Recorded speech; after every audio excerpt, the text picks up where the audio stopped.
राजस्थान की बाड़मेर जैसलमेर लोकसभा सीट पर त्रिकोणीय मुकाबले के बीच नया सियासी घटनाक्रम देखने को मिला। यहां कांग्रेस की सहयोगी आरएलपी के स्थानीय नेताओं ने गुरुवार को बीजेपी उम्मीदवार कैलाश चौधरी को अपना समर्थन देने की घोषणा कर डाली। यानी आज वोटिंग से एक दिन पहले ही ये आरएलपी कार्यकर्ताओं ने वहां कदम उठाया और इससे कांग्रेस उम्मीदवार उम्मेदाराम बेनीवाल और आरएलपी सुप्रीमो हनुमान बेनीवाल दोनों चकित रह गए।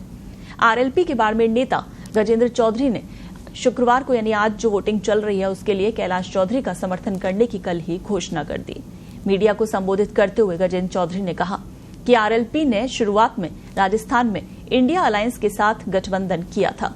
हालांकि निर्वाचन क्षेत्र में कुछ कांग्रेस नेताओं ने इस गठबंधन का विरोध किया, जिससे आरएलपी ने बाड़मेर में कैलाश चौधरी को समर्थन देने का फैसला किया।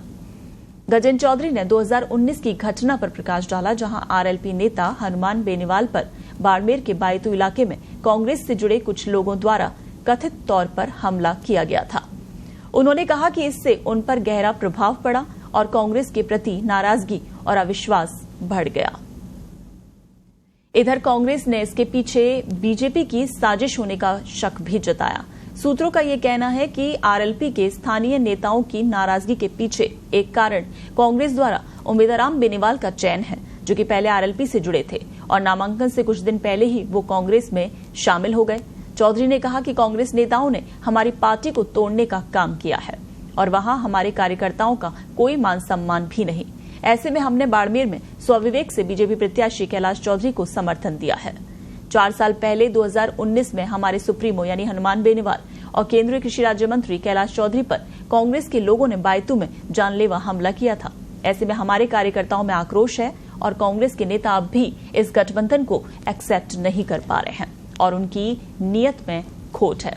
सूत्रों के मुताबिक कांग्रेस शुरू में नागौर और बाड़मेर जैसलमेर लोकसभा सीटों को गठबंधन में आरएलपी को देने पर सहमत हो गई थी, लेकिन बाद में उम्मेदाराम बेनीवाल के साथ पर्दे के पीछे बातचीत की और उन्हें कांग्रेस में शामिल होने के लिए राजी किया और इससे बाड़मेर जैसलमेर के कई आरएलपी नेता बेहद नाराज हो गए।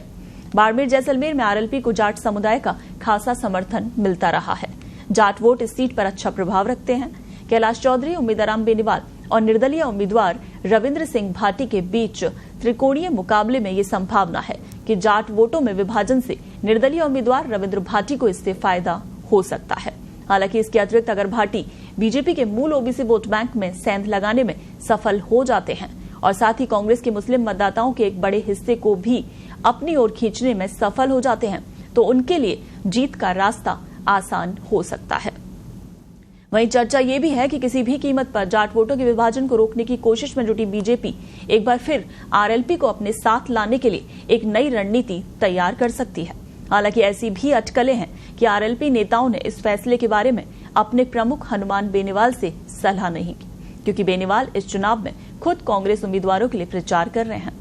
उधर बीजेपी उम्मीदवार कैलाश चौधरी ने आरएलपी कार्यकर्ताओं से मिले समर्थन के लिए पार्टी का आभार व्यक्त किया है।